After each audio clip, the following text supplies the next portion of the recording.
For the first time since 2008, the Champions League is coming to FIFA. That news will be spun one of two ways when FIFA 19's release date of the 28th of September arrives. Long-standing fans are guaranteed to proclaim it the series' biggest step change in a decade. Critics will announce that it bears no relevance because on-pitch gameplay trumps off-field licensing. There's actually a seed of truth in both of those perspectives, which is why I approach GamesRadar's first hands-on with FIFA 19, held behind closed doors at Stamford Bridge, in an open-minded fashion. I'm excited about the Champions League integration, but also feel EA needs to fine-tune certain on-pitch mechanics such as defending. But this particular project isn't just about me. As is now traditional on GR, the direction of my playtest is based on your questions about the game, submitted over Twitter and email in the build-up to the event.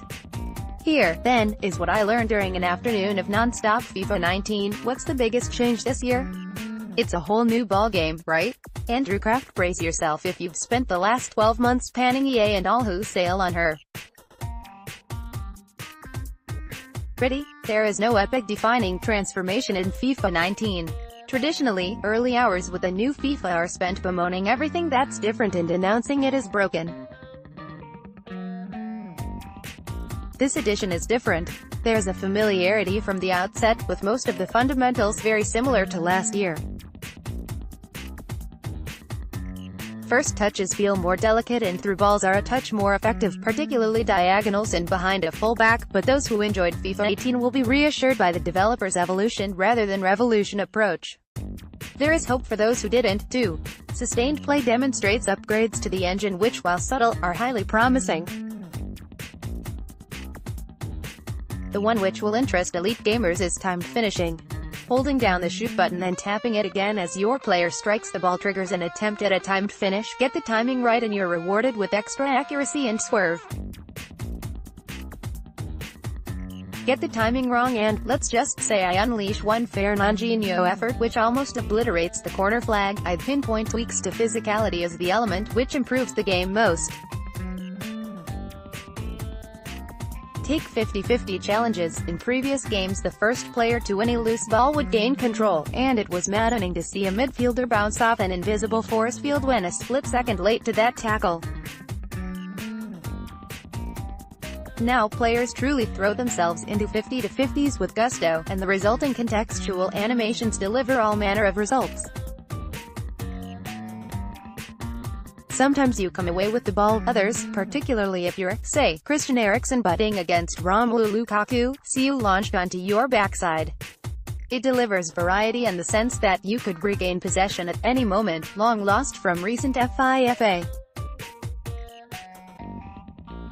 On the subject of Lukaku, strong players shield the ball properly, with the jarring animations that made hold-up play feeling awkward and a touch arbitrary now gone.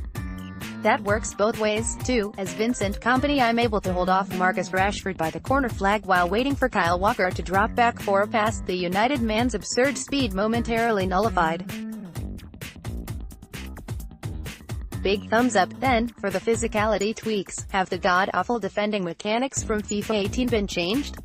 Sam Jones. Whether or not the god-awful defending mechanics from FIFA 18 have been changed, July 12, 2018 defending mechanics definitely feel more reliable. My fullbacks are sharper when it comes to closing down wingers, and 2 matches against fellow journalist Nathan Didham become soupy in midfield at times because Fernandinho and De Bruyne at me, as Man City, and Dyer and Dembele, Didham, as Spurs, are so efficient when it comes to closing down space. That's a good thing on paper, but whether it filters down to Championship or League 2 teams remains to be seen. Gameplay producer Kant Chodoskov insists defending was a priority this year, specifically because of the feedback to FIFA 18. A lot of work has been done on the player AI for marking, and just the way players are able to decelerate, says Doskov. It's much more responsive. The way a defender jockeys and moves from side to side is much faster in this year's game.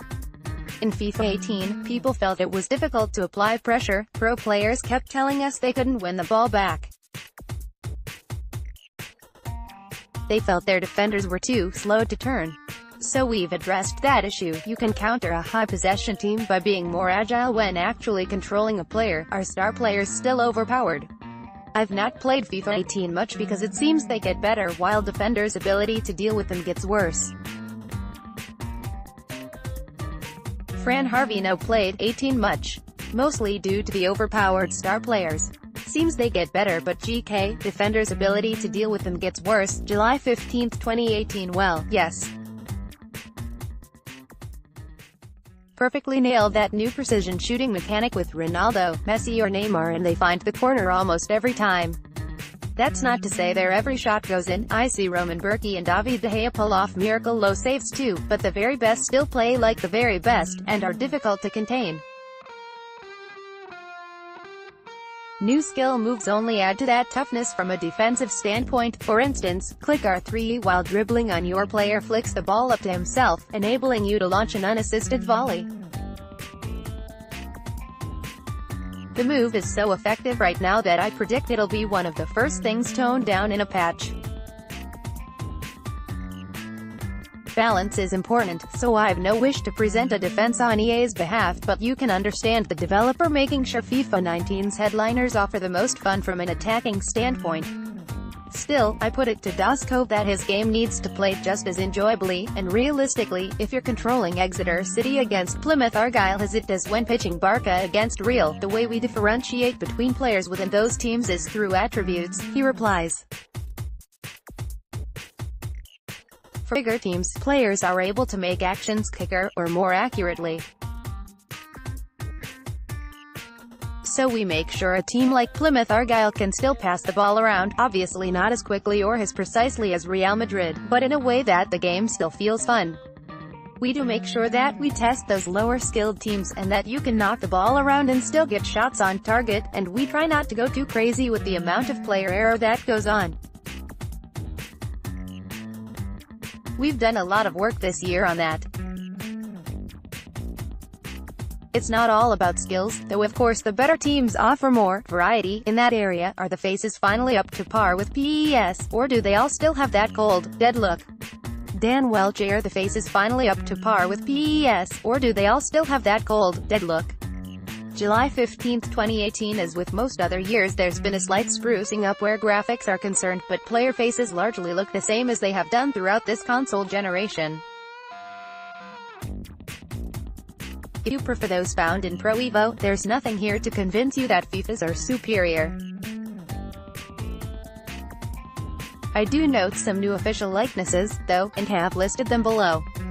Sadly, it appears that those wanting real faces across the Bundesliga are likely to remain disappointed. Berkey, Philipp, Sewell, Wagner and Goretzka are all generic in this build of the game.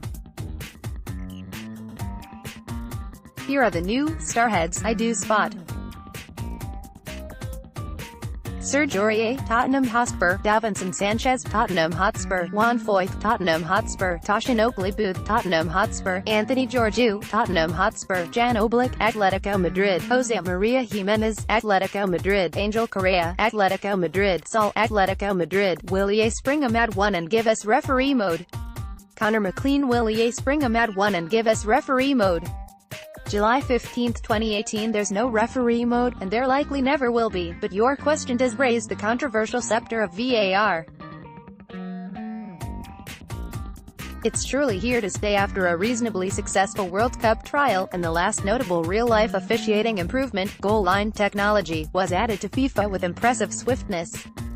Does that mean, then, that we may see VAR coming to FIFA 20 or FIFA 21? I put the question to creative director Matt Pryor. We don't really talk about future games, but VAR is interesting, says Pryor. At the beginning it was a little sketchy, but I think it proved itself across the tournament.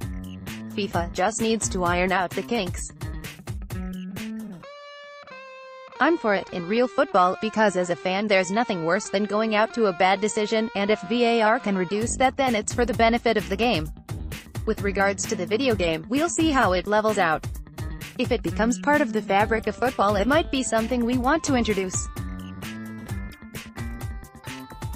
We'll monitor it and see how it goes. Is the Champions League inclusion really that big a deal? Carl Green. As I mentioned at the outset of this piece, it's certainly not going to be the single factor in dragging PES diehards over to FIFA. That's because, in the strictest possible sense, the CL integration doesn't affect on-field 11 vs 11 fundamentals.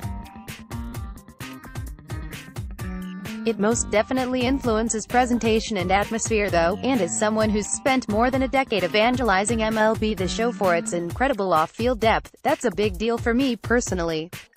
Every CL detail is included: ball, arch, shirt patches, theme, etc. And having a fresh pair of commentators and Derek Ray, wonderful, and Lee Dixon, patchy, but it is year one, immediately imbues the mode with freshness.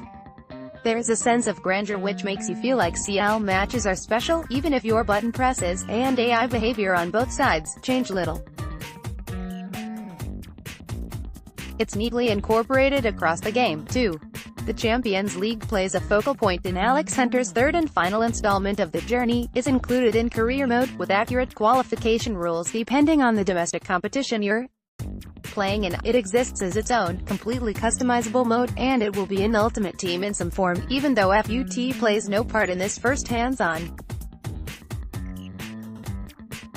I predict we're getting a fortnightly Team of the Match Day, in addition to the traditional Team of the Week. Will it have better online stability? I was happy with FIFA 18, but that side of the game felt too inconsistent. Gav Bailey: better online stability. Happy with 18 in general, but game feels too inconsistent. One day it's silky smooth, the next it's sluggish. July 12, 2018. My day with the game features local multiplayer only, in addition to matches against the AI, so it's not a question I'm able to answer just yet. Instead, I raised the issue with Pryor.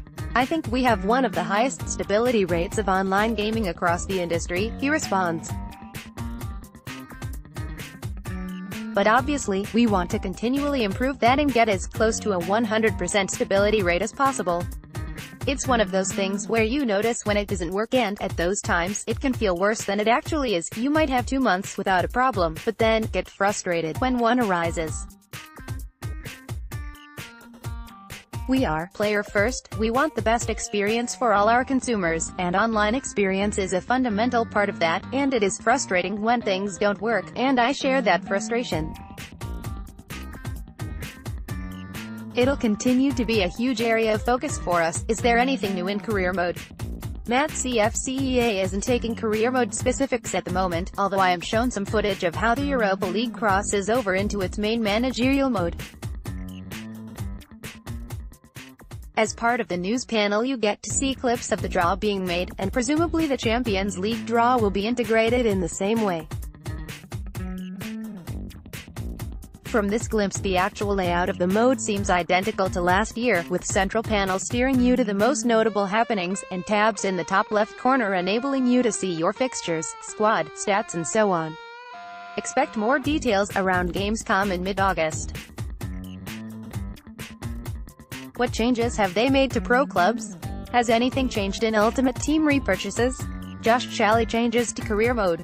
Has anything changed in Ultimate Team repurchases? July 15, 2018. Over to Pryor again. For one final time, we can't speak to that one. There'll be more divulgence of other game areas as we head towards Gamescom, and then launch. We will talk about that in the near future. FIFA 19 is released on the 28th of September. For more on its biggest new license, check out 5 things you need to know about FIFA 19's Champions League mode.